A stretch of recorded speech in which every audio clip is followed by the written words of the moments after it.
What if you could sit down once a week with a colleague who's a flat-out warrior?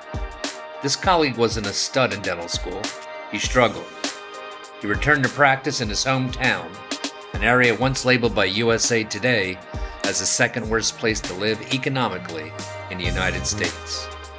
And this very same colleague went on to establish an historically successful general practice known worldwide.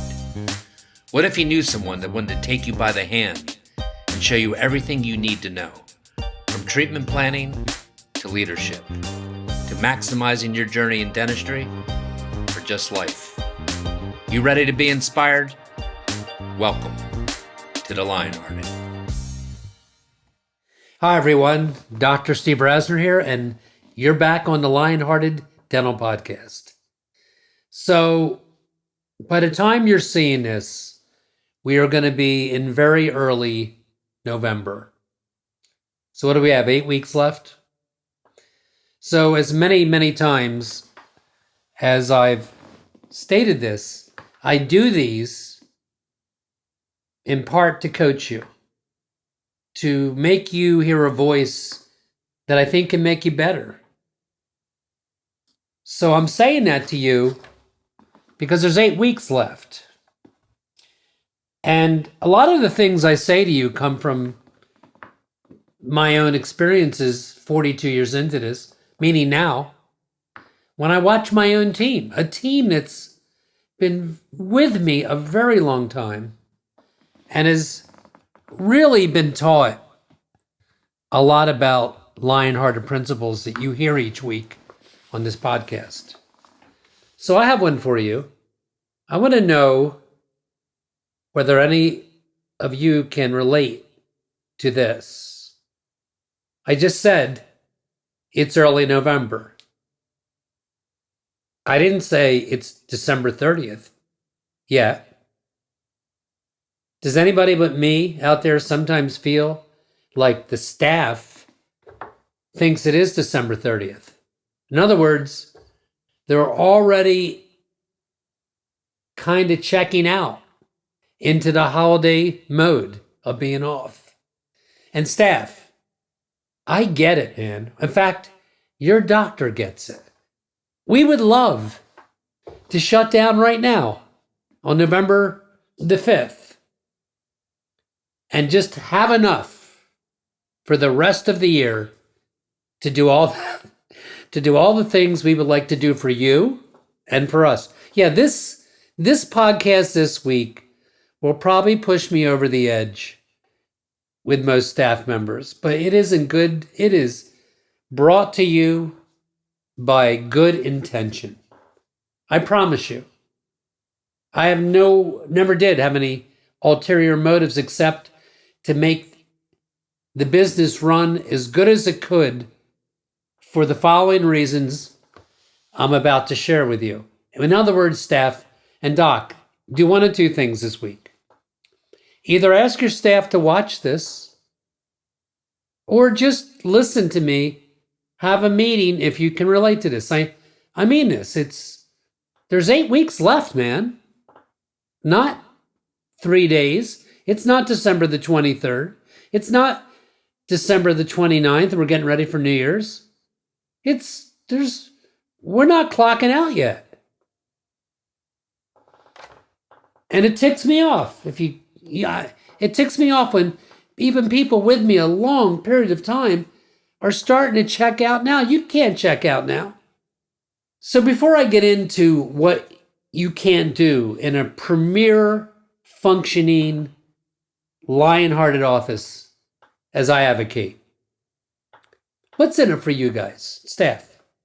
Do you ever really stop and think about it? I've thought about it so much that you understand, there was a 20-some year period when I was on the road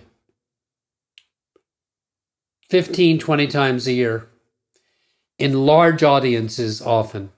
We had many staff members present in that audience. And I would start early on because I know I ask a lot of you, the staff. You're damn right I do. I also advocate Those of you that are Lionhearted dental hygienists, dental assistants, front desk teams, I had all kinds of names for you over the years. I used to call you, my business used to be called Before the Rasner Institute. I'm not kidding you. I still own the name, Realizing the Dream. And I would refer to those dentists that emulated the principles I espouse as the dream team. I did. And so what is in it for the dream team? Is it just, I would actually say that in my lecture. Is the whole point of this just to make the doctor rich? Is that what you really think? Because if you do, well, the number one, maybe you haven't watched me before. I would never think that. You know why I would never think it? Number one, it's not appropriate. It's not nice. It's a very soiled vision of what any business should be, not just dentistry. Obviously, the dentist is never going to come close to the pinnacle. She or he will never come close to getting to that rarefied plateau where you are above everything else, proud of what you put together. Proud that we didn't hire you guys in the last 2 months.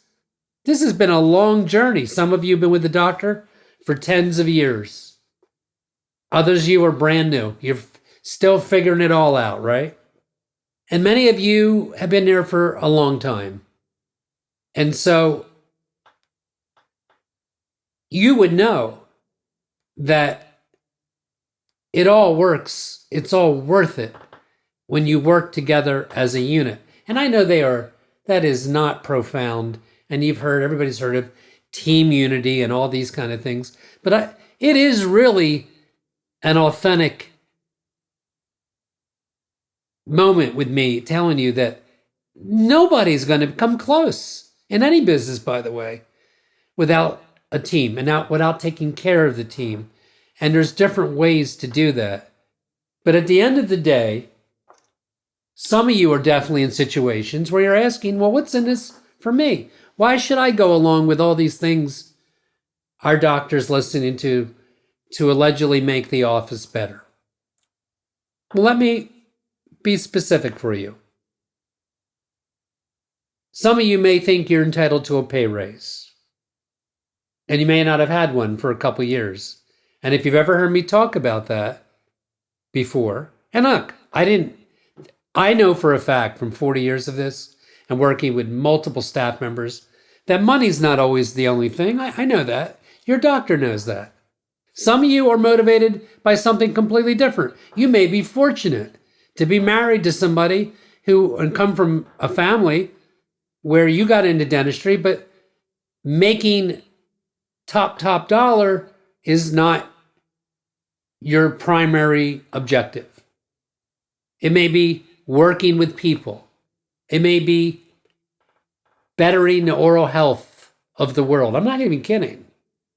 I mean, that's really where it may be at for some of you. But for a lot of us, a lot of single parents, a lot of married people in the industry of dentistry, making a good living is a big deal. And it's not really, honestly, like it used to be. You can't work for a place and not have a raise for 2 or 3 years and say, hey, I haven't had a raise in 2 or 3 years. Doc. No, what really matters is what you have done in those 3 years since you had a raise to make yourself more worthy and valuable to the organization. Have you done anything to make the office more efficient, lower overhead? Have you increased your own skill set to become more productive? I mean, that's huge. And there's like my dental hygienist, one of them, does the supply ordering for us. She didn't always do that. She's been doing that for years. And that's a very, very hard job, as anybody who does that job would know. My dental hygienist for years ran the marketing educational division of our organization, meaning she lined up schools every year for 15 years, maybe 20, that we would all visit. And when I say we all, in the beginning, it was me 25, 30 years ago. I'd go to a nursery school. I did everything and anything you have thought of. I did. And I would encourage you to do the same. Yeah, I would go out to nursery schools. It felt ridiculous sometimes. It did. Here I am sitting in front of 35 3-year-olds, 4-year-olds. One of them screaming about something. The other one's got his finger in his ear or somebody else's ear. And I was there introducing them to dental hygiene and the importance of seeing a dentist. And I would send home everybody home with a 1-page, easy to read letter and a toothbrush attached to it and our card. And that was one of many, many forms of advertising that I did. But my dental hygienist is the one that set it all up. She actually set up like a touring schedule for me. This is well before the years I got into speaking. And then when I stopped doing it, she took it over. I mean, I could go on and on. I have a dental assistant who knows how to set teeth in a denture, amongst a myriad of other things that reduce the stress and responsibilities of me, the doctor. So the short take is there are many, many things you could do on any level in the practice, front desk, clinic, everything, to improve the practice. And once you have a number of those things, that's when you go to the doctor and say, this is what I've done. I think I've increased my value. I'd love to be paid for that. What do you think? As opposed to, I haven't had a raise since 2020. Your doctor may not have had a raise in 10 years. Your doctor might be struggling. So that's just raises or bonuses. See, if the office isn't really functioning at peak level, you're not getting a raise and you're not getting bonuses because there's not an abundance of extra cash or cool perks, which we did for years and years. Like, I don't know. I know a staff lunch is not nuclear science rocket ideas, but, you know, taking the office out for no reason on a Thursday. I've done everything, and many of you have done cooler things than I've thought of. But we used to get the office, everybody's cars detailed twice a year. Hell, it took 3 months to do that because we had so many employees. We catered lunches. So I brought in a cook for 6 months. I'm not kidding. And came in and prepared lunch because I remember how it all happened. We would have a staff meeting religiously 1 to 2 times a month. And I would, if you're young, early in your career, or if you're struggling, you've heard me say on this radio program, duh, it's not a radio program, Steve, sorry. You've heard me say that I had 29 consecutive years of increased growth production in my practice, and I did. The 3 years that went down were like 2009, 10, and 11. And I turned it around by having a meeting every 2 weeks. And trust me, it took some courage to do that because I didn't really want to shut down the office for an hour and a half every 2 weeks to just talk. But if I had to give you one thing and sign off on tonight, the number one thing would be to communicate as a team in an organized way through a meeting on a very small intervals apart Like once a month really isn't even enough. Every 2 weeks is the one that snapped me out of our 3-year low in terms of the office in my 42-year career. And I've never gone back. So I know I'm giving you a lot of things right now, but I'm telling you, that's where that came from. With those ideas of what we can do to improve morale, what can we do, everything we ever thought of that we did extracurricular in my office came from, because you just can't do it during the day because you're dedicated to patient care. It's not when it should happen. It's got to happen when you have freedom of mind to talk about things. So I remember us talking and saying that we wish we had better places to eat. That kept coming up, not as a goal. It was just the flavor I would hear from everybody. So it got me thinking. So I brought in a cook and paid for it for 6 months. I remember every day it would smell like chicken, or it would smell like beef, or maybe it'd be taco day. And that was a way of rewarding my team.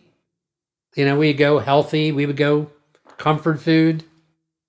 And that wore off, by the way. Every single thing I'm telling you, including that, eventually wears off in its perkness, in its effectiveness in motivating the team. You always have to change it up. But guess what? You're not doing any of that if you're not peak performing, if you're not working to get and take it seriously as to what you can do to make your office fly. Part of my words, but broke ass offices don't get to think about things like that. Worrying about payroll every 2 weeks. Like, how am I going to make payroll? And you can tell I talk with a lot of authority on this because it's happened to me before. You don't get to think about fun things and have freedom of mind to it's almost like a relationship with your significant other. What cool thing could I do for the one I love that's to surprise her or him?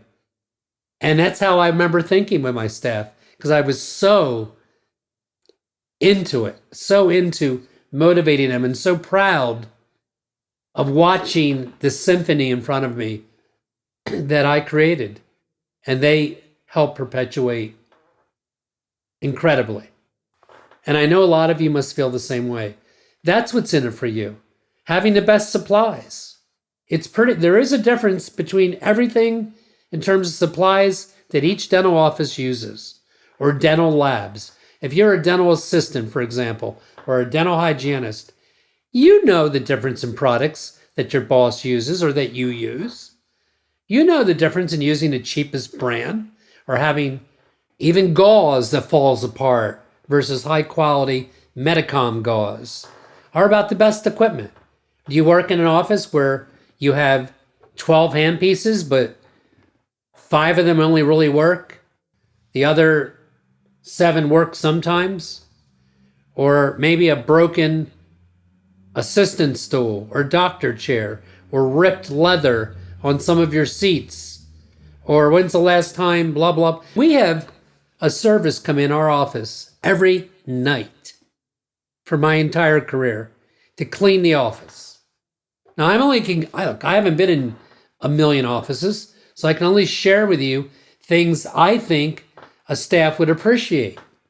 We have a sterilization person that their job is to sterilize instruments all day and help turn over and set up rooms, because when the dental assistants are engaged in patient care, it's pretty intense. And it's very appreciated when another role player can roll in and flip that room and you get a minute to breathe as a dental assistant. And that costs money. It costs money. So I can't have a dental assistant involved in that who's half there, who checked out in November as if it's December the 30th. You hear me? You hear me now? It takes 100% of your energy, and it all works when we're all doing that. It's cool as a staff member. I think you appreciate it. To walk into a break room that's not a 4x2 room and has a refrigerator and a stove and all the things and plenty of room. I mean, we all don't have that luxury. I get that. But at least it has things to have a nice break when you can get the break. Or a meaningful 401k retirement plan. That's not happening if your office is broke. And by the way, I keep saying that because you have a lot to do with that. You obviously have a lot to do with it. Great hours, having a great clientele. That's what's in it for you. I mean, unless you just don't like dentistry, then this is a void conversation. But if you do, don't you want to be in the Four Seasons, the Ritz-Carlton, the Nobu, that's a great dining place, of dentistry? Why would you not? And we need your peak performance to make that happen. So Lionhearted offices know it's only November. They know we're still in the hunt for a great year, is my point. And I think it's worth it. I'm talking to the staff right now. Let me tell you what else the Lionhearted staff teams that have bought in, that understand what I just said is true, that what's in it for them. By the way, I didn't even mention happy. Being in a happy office versus a stressed office. What's the difference? Everything's a difference. Everything's a difference. Giving my hygienists whatever time they need. Trusting and honoring them to have whatever they need to do patient care. Not jamming appointment after appointment after appointment, and I'm running room to room doing single crowns all day because I don't even understand the Lionhearted way of comprehensive dentistry. That's the alternative. I'm getting intense because I'm picturing it all, and I'm trying to tell you in a very short time how worth it is when we all, you, every member of your team, from top to bottom, understand that you are needed for a Lionhearted outcome of your whole office. It's true. Having a happy office is everything. It allows you, hey, can I have a little more? You don't even have to ask me how much time you need. I'm the one extending appointments because we're paid enough and we're paid well because we've earned it as a team. And so I was saying to you, this is an important part of this. We know, we as in Lionhearted staffs and doctors that have bought in to this concept of doing things the right way. We know that it's November and it's not over yet for the year. It's not even close. 7 weeks is a lot. We know that things like this, that being early is on time. And being on time is late. And being late is unacceptable. Now you think about that right now. And I know this is not going to make me popular with some of you. Think about that. What are you doing? I have a lot of staff members. And not all of them get what I just said to you. And even when they tell me why, I have to be honest with you, it feels legitimate. But it doesn't work. It doesn't. If you guys left, like maybe you're saying, I can't get to work 30 minutes before like everyone else because I have to do this or that. Well, what would you do if you had a new job and you needed a job? Was that what you would say to your new boss? And I'm not talking about getting to the office. In my particular case, we're talking 8:30 in the morning. And I have some people that have problems with that. Let me tell you what else Lionhearted teams know. They know that Monday is one of the days we work. And it isn't meant to be a cush day. I don't even know if that's a word. Cush day to me means an extra day off. That's right. I said it. Monday is one of the days of the 4. That's all we work is 4. And it's one of them. It's not meant to be an extra day so the weekend, well, how our weekends are 3 days anyway. So it's not meant to be a 4-day weekend. They know that the 30 minutes in the morning that they're there early before patient care is not for coffee and to discuss what we did all weekend. It's to prepare so we can be in our peak performance starting with that first patient at 9 o'clock. Not at 9:15 because we got there at 8:45, not 8:30. But I know some of you are hating on me. I can't help it. I know what I'm telling you works. So, yeah, you can talk about what you did on the weekend once the day's over or at lunch or when you get your break. When we get there, we have a game plan to get together and get ready for. When I go to the office, and this is really going to make you not like me, I really don't want anybody asking me about what I did this weekend or how was your weekend. Or don't even get to that. You could let's say good morning to each other. What do we got going on today? And once we're into the day and we know we're on track, okay, I can start talking about how the weekend was. I need focus. I do. And so do you. Can you tell what I am saying is real? I know look, I don't think this is that hard. Hell, we only work 4 days a week. We don't work any evenings. So all I'm saying is get to work early enough to prepare. There's a lot to do before game time. Going over charts in a treatment plan. What are you doing today? What's left to do after today in that patient? Are we on time? Everything related to that particular, in my case, often is we have protocols for everything. So if it needed a guide for a surgery, it's sure as hell ain't getting checked in that morning. No more than a lab case would be getting checked in that morning. But there's a lot that gets engineered. It's just, I was working today with a dental assistant who's really stepped it up because my main primary dental assistant of 28 years, semi-retired. So I don't have her 2 days a week anymore. And the onus is falling on this one young lady. And I'm hearing her, she's working with me. We're doing a surgery.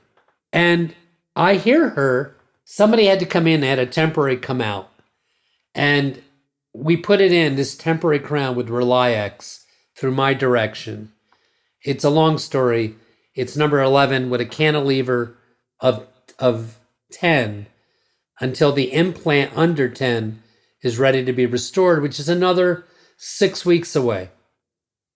And we're going through the holidays. So I took the so I hear my dental assistant with me just dictate over to the other dental assistant who's not as skilled as she is yet and say, make sure you highlight that in the chart and say we have to cut that temp off when it comes time for the impression. Because otherwise you'll break off or could break off the abutment that a temporary crown is permanently cemented on. That's what Reliex is. It's not a temporary cement. I'm just telling you, that's a team that's got on their toes. They're not just listening to me. They're in another room, at least their eyes and their ears are for a minute, because they help reduce and eliminate a problem that could have happened 4 weeks from now. Does that make sense? So listen, the title today is It's Not December 30th Yet. And what I went over today is that in your office, it is, in my opinion, especially the managers, especially the lead people, to be lead by example. Where the year's not over. Your doctor needs 12 months of production to do all the things that result in a happier office. More productivity, more cash flow, allow fun things. And some of the fun is scheduled time off for everyone because you've achieved that by creating this very orchestrated, synchronized dental practice that everybody wants to be a part of. The staff wants to be a part of it. The patients that come to you want to go to your office to be a part of that. And that will not happen in an office where people start to check out for Christmas on November the 5th. I hope it resonated this week. I didn't mean to make any enemies. I'm just trying to help you. And I know what I profess to you and share with you is spot on. It's worked for a long time. Remember, my staff's with me an average of 20.2 years. And you don't have to yell to be a tough boss. You just have to lead by example, be fair, and be vigilant to the cornerstones that make you the office I just described. Have a great week. See you next week. Keep sending me emails. I love them. I do. I appreciate all of them. And still working on 2023, live Lionhearted. And see you next week.